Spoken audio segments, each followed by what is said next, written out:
In this video I'm going to show you how to use WordArt in Google Docs. As you can see, I have already added a customization WordArt. So what we want to do is basically go to Insert. After that you will select the drawing option and click on New. Once you have done that, you will find this overview, and the next step is going to Actions. There is where you find WordArt.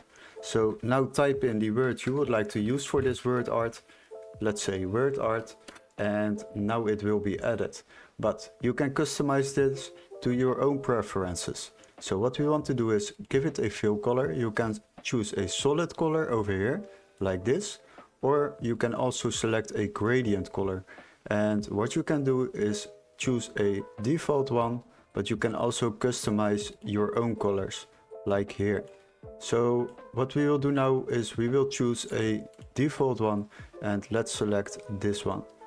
After that you can also change the border color, but for now we will leave it black, and we will change the thickness of the border.